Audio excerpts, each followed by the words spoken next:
നമുക്കറിയാം Iran Israel ഒരു യുദ്ധം കൊടുമ്പിരി കൊണ്ടിരിക്കുന്ന ഒരു സന്ദർഭമാണ്. അത് വലിയൊരു കടുപ്പത്തിലേക്ക് തന്നെ പോകാൻ സാധ്യതയുണ്ടെന്നാണ് പുറത്തു വരുന്ന വിവരങ്ങളൊക്കെയും. ആ ഒരു സാധ്യതയിൽ മറ്റുള്ള ലോകരാജ്യങ്ങളെല്ലാം വളരെ ശ്രദ്ധയോടെ തന്നെയാണ് ഈ കാര്യത്തെ കൈകാര്യം ചെയ്യുന്നത്. എല്ലാവരും രൂപരായിട്ട് തന്നെ ജാഗ്രതയോട് കൂടി തന്നെയാണ് ഈ പറഞ്ഞ ഈ ഒരു യുദ്ധത്തിന് മുന്നിൽ കാണുന്നത്. ഇറാൻ ഇസ്രായേൽ മാത്രമല്ല, ഇസ്രായേൽ പലസ്തീനും അതായത് ഹമാസ് തീവ്രവാദികളുമായിട്ടുള്ള യുദ്ധവും റഷ്യ യുക്രൈനും ഒക്കെ ഇപ്പോൾ ഇന്ത്യ പാക് ഒരു സംഘർഷവും ഒക്കെ നിലവിൽ നിൽക്കുകയാണ്. മറ്റൊരു ലോക മഹായുദ്ധത്തിലേക്ക് കടക്കാതിരിക്കാൻ മറ്റുള്ള രാജ്യങ്ങളുടെ പ്രതിനിധികളെല്ലാം തന്നെ ശ്രമിക്കുന്നുണ്ട്.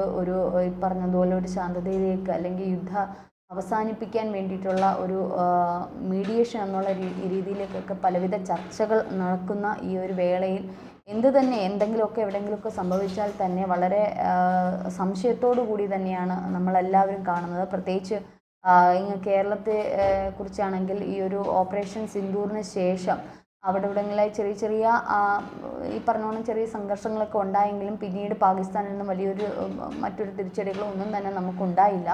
പക്ഷേ എന്നാലും അതിന് ശേഷമാണ്, ആ ഒരു മാസത്തിന് ശേഷമാണ് നമ്മുടെ കൊച്ചിയിൽ ഒരു കപ്പൽ അപകടമുണ്ടായ തുടരെ 2 കപ്പൽ അപകടങ്ങളുണ്ടായതും അതിനുശേഷം എയർ ഇന്ത്യ വിമാനം ആക്സിഡൻറ്റ് അപകടം സംഭവിച്ചതുമൊക്കെ. അപ്പോൾ ഇതിനൊക്കെ അന്വേഷണങ്ങളൊക്കെ നടക്കുന്നുണ്ട്. ഇതിൻ്റെ ശരിയായ സാങ്കേതിക തകരാറുകളാണോ അല്ലെങ്കിൽ മറ്റെന്തെങ്കിലും പ്രശ്നങ്ങളാണോ, അനധികൃതമായിട്ടുള്ള മറ്റെന്തെങ്കിലും പ്രശ്നങ്ങൾ കാരണമാണോ ഇത്തരത്തിൽ ഉണ്ടാകുന്നത് എന്നുള്ള അന്വേഷണങ്ങളൊക്കെ നടക്കുന്നുണ്ട്.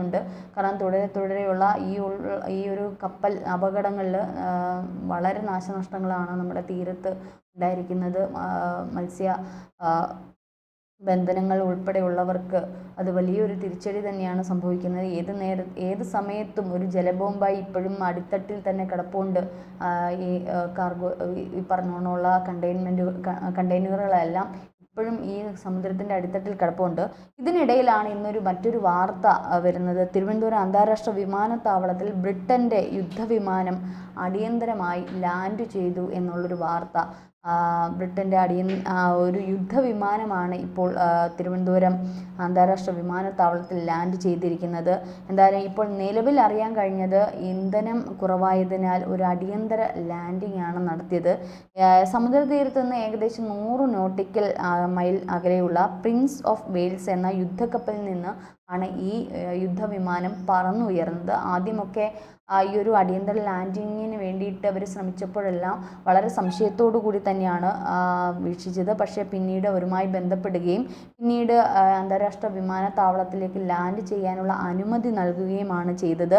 ഈ ഒരു ബ്രിട്ടീഷ് യുദ്ധവിമാനം നമുക്കറിയാം. ഇപ്പോൾ ഇറാൻ ഇസ്രായേൽ ഈ ഒരു പ്രശ്നവുമായി നിൽക്കുമ്പോൾ അമേരിക്ക ഇസ്രായേലിനോടൊപ്പം എന്ന് പറയുമ്പോൾ യൂറോപ്പ് രാജ്യങ്ങളൊക്കെ, ബ്രിട്ടൻ ഉൾപ്പെടെയുള്ള രാജ്യങ്ങളൊക്കെ സ്വാഭാവികമായിട്ടും ഇസ്രായേലിനോടൊപ്പം കൂടാൻ സാധ്യതയുണ്ട്. ഇനി ഇറാൻ്റെ ഒരു തിരിച്ചടിയിൽ നിന്ന് ഇസ്രായേലിനെ രക്ഷിക്കുക തന്നെ ചെയ്യും. നമുക്കത് അറിയാം എന്തിനുള്ള പോരാട്ടമാണെന്നുള്ളത്. അപ്പോൾ ആ ഒരു സാഹചര്യത്തിൽ എന്തിനാണ് ഇപ്പോൾ ഈ ഒരു യുദ്ധവിമാനം പറപ്പിച്ചത് അല്ലെങ്കിൽ പരിശീലനം നടത്തിയത് എന്നൊക്കെയുള്ളത്. കാരണം ആദ്യമായിട്ടാണ് ഇത്തരത്തിലുള്ള ഒരു സംഭവം നടക്കുന്നത്. എന്ത് തന്നെയാലും ഒരു പരിശീലന പറക്കൽ എന്നുള്ള രീതിയിലാണ് ഇപ്പം വരുന്ന വാർത്തകളൊക്കെയും. ലാൻഡ് ചെയ്യാൻ ശ്രമിച്ചപ്പോൾ കടൽ വളരെ പ്രക്ഷുബ്ധമായിരുന്നതിനാലാണ് ഈ ലാൻഡിങ് സാധിക്കാതെ വന്നത് എന്നുള്ളതാണ് പറയുന്നത്. ഇവർ പല ആവർത്തി ഇതിന് ചുറ്റും വട്ടമിട്ട് പറന്നിരുന്നു.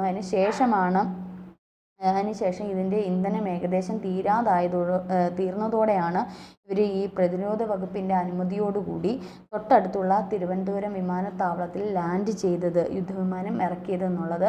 അപ്പം നിരവധി തവണ ഇപ്പം നമുക്കറിയാം, ഇപ്പം തിരുവനന്തപുരം ഈ ഒരു തലസ്ഥാന നഗരം കേരളം മുഴുവനും മഴയാണ്. നല്ല ശക്തമായ മഴ പെയ്തുകൊണ്ടിരിക്കുകയാണ്. ഒരു പക്ഷേ ഇത് സത്യമായിരിക്കാം. കാരണം ഈ കടൽ വളരെ പ്രക്ഷുബ്ധമായിട്ട് കിടക്കുന്നത് കൊണ്ട് ഇവർക്ക് ഈ ഒരു വിമാനം ലാൻഡ് ചെയ്യാനും അതിൻ്റെ കൃത്യമായിട്ടുള്ള സിഗ്നൽസോ മറ്റൊന്നും ഇവർക്ക് കിട്ടാൻ സാധ്യതയില്ല.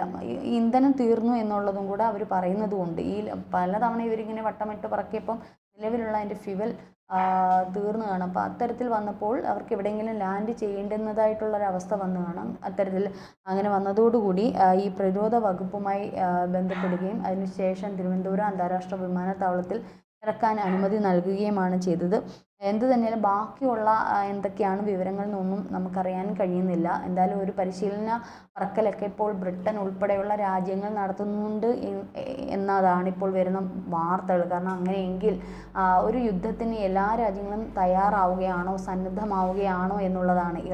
ഇറാനോടൊപ്പം ഏതൊക്കെ രാജ്യങ്ങൾ ചേരും, ഇസ്രായേലിനോടൊപ്പം ഏതൊക്കെ ചേരും എന്നുള്ള രീതിയിലാണ് ഇറാൻ അറബ് രാജ്യങ്ങളെ എല്ലാം ഒത്തൊരുമിപ്പിച്ചുകൊണ്ട് ശക്തമായിട്ട് ഇസ്രായേലിനെ, ജൂതന്മാരെ ഈ ഭൂമിയിൽ നിന്ന് തന്നെ തുടച്ചു നീക്കണം എന്നുള്ള ഒരു ഇസ്ലാമിക് തീവ്രവാദം അവരിലേക്ക് ശക്തിപ്പെട്ടു വരും. പക്ഷേ സൗദി ഉൾപ്പെടെയുള്ള രാജ്യങ്ങൾ എടുക്കുന്ന പലപ്പോഴും എടുക്കുന്ന തീരുമാനങ്ങൾ ഇവരിൽ നിന്നും വളരെ വ്യത്യസ്തമാണ്. അവർക്ക് എല്ലാ രാജ്യങ്ങൾക്കും അവരുടെ സമ്പദ് വ്യവസ്ഥ നന്നാവണം, അല്ലെങ്കിൽ അവനവൻ്റെ രാജ്യത്തിന് നല്ല പുരോഗതി ഉണ്ടാകണം എന്നുള്ളത് മാത്രമേ ഉള്ളൂ. പക്ഷേ ചില രാജ്യങ്ങൾ ഈ ഇസ്ലാമിക് തീവ്രവാദം വളർത്തുന്ന പലസ്തീൻ, ഗാസ, ഹമാസ് തീവ്രവാദികൾ അല്ലെങ്കിൽ പാകിസ്ഥാൻ പോലുള്ള രാജ്യങ്ങൾക്കാണ് അവരുടേതായ രാഷ്ട്രം കെട്ടിപ്പടുത്തണം എന്നുള്ളൊരു അഹങ്കാര ചിന്തകളൊക്കെ ഉണ്ടാവുകയും ഇത്തരത്തിലുള്ള യുദ്ധങ്ങൾ അവരാൽ ഉണ്ടാക്കുകയും ചെയ്തത്. ഇപ്പോൾ ഇസ്രായേൽ ഇങ്ങോട്ട് ആദ്യമായിട്ട് ഇറാനിൽ തിരിച്ചടിച്ചപ്പോൾ സ്വാഭാവികമായിട്ടും അവരെ മോശമാക്കുന്ന, അല്ലെങ്കിൽ അവർ ചെയ്തത് തെറ്റാണ് എന്നുള്ള തരത്തിൽ വിലയിരുത്തുന്ന പല രാജ്യങ്ങളുമുണ്ട്. കാരണം ഇറാൻ ഇസ്രായേലിനെ യാതൊന്നും ചെയ്തില്ല, പിന്നെ എന്തിനാണ് ഇത്തരത്തിലുള്ള ഇത് കൊടുത്തത്, പ്രകോപിപ്പിച്ചത് എന്നുള്ളത് പുറത്തു വരുന്നുണ്ട്.